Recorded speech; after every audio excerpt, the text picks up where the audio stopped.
Hi അസ്സലാമലൈക്കും. എൻ്റെ കൂട്ടുകാരെ എല്ലാവർക്കും സുഖമല്ലേ? ഇവിടെ എനിക്ക് സുഖം തന്നെയാണ്. അപ്പോൾ ഇന്ന് ഞാൻ വന്നിരിക്കുന്നത് എന്താണെന്ന് വെച്ചാൽ, ഇപ്പോൾ ഞാനൊരു ഷോർട്ട് ഇട്ടിട്ടുണ്ടായിരുന്നു. നമുക്ക് 19 എങ്ങനെയാണ് വളം ചെയ്യുക എന്നുള്ളതിൻ്റെ ഷോർട്ട് ഇട്ടിട്ടുണ്ടായിരുന്നു. അപ്പോൾ അതിൻ്റെ വീഡിയോ പറയാൻ വേണ്ടി ഞാൻ വന്നിരിക്കുന്നത് കേട്ടോ.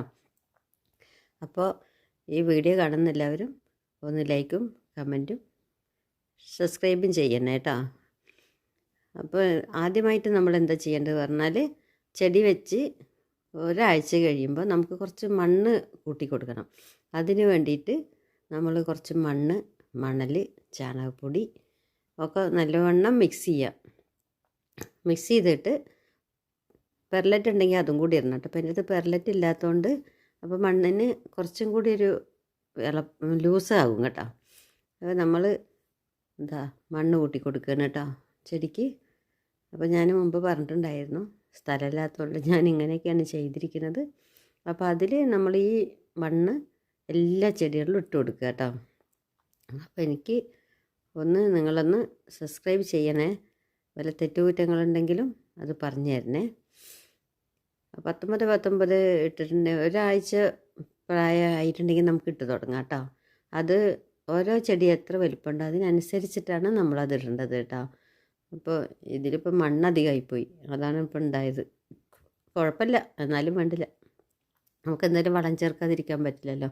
ഈ ചാണകപ്പൊടി ഇതൊക്കെ കൂടി ചേർത്ത് കൊടുത്തിട്ട് നമുക്കതിന് ശേഷം 19 ഒഴിച്ചു കൊടുക്കണം. അത് ആഴ്ചയിൽ 15 ദിവസം കൂടുമ്പോൾ ഒരിക്കൽ ഒഴിച്ചു കൊടുക്കാം കേട്ടോ. എൻ്റെ ചെടികളൊക്കെ ഇത്ര ആയിട്ടോ. പിന്നെ കുഞ്ഞു കുഞ്ഞു ചെടികളൊക്കെ ഞാൻ പിന്നെ വെച്ചതാട്ടോ. അത് വേറെ മുളകാണ്, അതിലേക്ക് ആവശ്യമില്ല കേട്ടോ. അതിപ്പോൾ അതിപ്പോൾ വെച്ചിട്ടേ ഉള്ളൂ.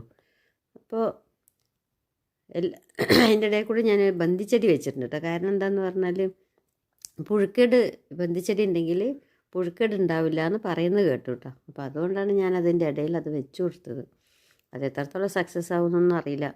ഇപ്പോഴത്തേന്ന് കണക്കാക്കേണ്ട, കുറച്ചും കൂടി ആകുമ്പോഴേക്കും പുഴുക്കേടൊക്കെ വരാൻ തുടങ്ങും. പ്രത്യേകിച്ച് മുളക് തൈയിലും പയർ തൈയിലും പിന്നെ കത്തിരിക്കായ തൈ ഒക്കെ ഉണ്ട് കേട്ടോ.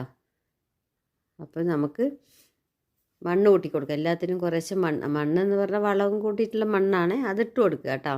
മഴക്കാലമായതുകൊണ്ട് നമ്മൾ കുറച്ചും കൂടി കെയർ ചെയ്യേണ്ട ആവശ്യമുണ്ട് കേട്ടോ. കാരണം വേഗത്തിൽ ചീയൽ രോഗം വരാൻ സാധ്യതയുണ്ട് കേട്ടോ. അപ്പോൾ നമ്മൾ ഇതാണ് 19 കേട്ടോ. അപ്പോൾ ഇതിപ്പോൾ പിങ്ക് കളറാണ്. ഇനി ഗ്രീൻ കളറിലും കിട്ടും കേട്ടോ. ഇതിപ്പോൾ വെള്ളമായിട്ടാണ് ഡബിൾ കളറായിട്ടിരിക്കുന്നത് കേട്ടോ. അതൊന്നും കുഴപ്പമില്ല, എന്നാലും കുഴപ്പമൊന്നുമില്ല. ഇതൊക്കെ ഒരു വർഷമൊക്കെ നമുക്ക് എന്തായാലും ഉപയോഗിക്കാം. അതാണ് ഇതുകൊണ്ടുള്ള ഗുണം. അപ്പോൾ നമുക്ക് ഇത് നല്ലൊരു വളമാണ് കേട്ടോ.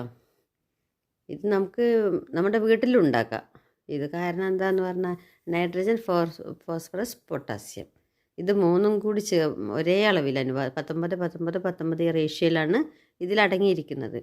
അപ്പോൾ നമുക്ക് പഴത്തോല്, പിന്നെ ചായപ്പൊടിച്ചണ്ടി ഇതെന്നൊക്കെ നമുക്ക് കിട്ടുന്നത് അതാണ് കേട്ടോ. അപ്പോൾ നമുക്ക് ഇതും ഇട്ട് കൊടുക്കാം, അതും ഇട്ട് കൊടുക്കാം. അപ്പോൾ അത് ഓരോ ചെടിക്കും അളവിനനുസരിച്ചിട്ടാണ് നമ്മൾ ഉപയോഗിക്കേണ്ടത് കേട്ടോ. അപ്പോൾ ഞാനിവിടെ 4 ലിറ്റർ വെള്ളം എടുത്തിരിക്കുന്നത്. അതിലേക്ക് 1 സ്പൂണാണ് ഞാൻ എടുത്തിരിക്കുന്നത് കേട്ടോ. അത് അപ്പം തന്നെ അലിയണതാണേ. അപ്പോൾ നല്ലപോലെ അലിഞ്ഞിട്ട് അതിന് ശേഷം ഈ മണ്ണ് കൂട്ടി കൊടുത്ത ചെടിയിലേക്ക് നമ്മൾ ഇട്ട് കൊടുക്കുകയാണ് വേണ്ടത് കേട്ടോ. അത് 15 ദിവസത്തിലൊരിക്കൽ നമുക്കിത് ചെയ്യാവുന്നതാണ് കേട്ടോ.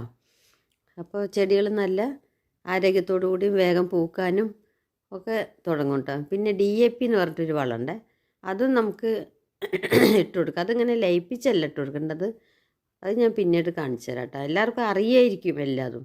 ഇതിപ്പോൾ എനിക്കും അത്രയ്ക്ക് അറിയുമെന്നായിരുന്നില്ല. ഓരോരോ വീഡിയോ കണ്ടിട്ടൊക്കെ തന്നെ ഞാനും ഇതൊക്കെ പഠിച്ചത് കേട്ടോ. അപ്പോൾ നമുക്കൊരു ചെടി വെക്കുമ്പോൾ നമുക്കുണ്ടാവുമല്ലോ ആഗ്രഹം അത് നന്നായി വളരണമെന്ന്.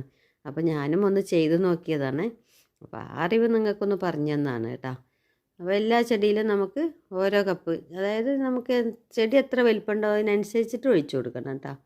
അപ്പോൾ ഈ ചെടികളൊക്കെ കുറച്ചധികം വലിപ്പം വെച്ചിട്ടുണ്ട്. അപ്പോൾ അതുകൊണ്ടാണ് ഞാൻ കൂടുതൽ ഒഴിച്ചു കൊടുത്തത് കേട്ടോ. ഇതൊക്കെ പിന്നെ കുറച്ച് തന്നെ ആയിട്ടുള്ളൂ. അപ്പോൾ അതിൽ കുറേശ്ശെ തന്നെ ഒഴിക്കാൻ പറ്റുള്ളൂ. ഒരുപാടായാലും ചെടികളൊക്കെ നശിച്ചു പോകും കേട്ടോ. അപ്പോൾ വീഡിയോ കാണുന്നവരൊന്ന് സബ്സ്ക്രൈബ് ചെയ്യുക, ലൈക്ക് ചെയ്യുക, ഒന്ന് വീഡിയോ ഫുള്ളായിട്ട് കാണാം. ഇത് ചിലപ്പോൾ അറിയാത്തവർക്കൊക്കെ ഇത് ഉപകാരമായിരിക്കും കേട്ടോ. അറിയുന്നവർക്കല്ല കേട്ടോ. അപ്പോൾ ഇത്രയൊക്കെ ഉള്ളൂ. അസ്സലാമു അലൈക്കും. വീഡിയോ കാണാൻ കമൻറ്റ് ചെയ്യുക.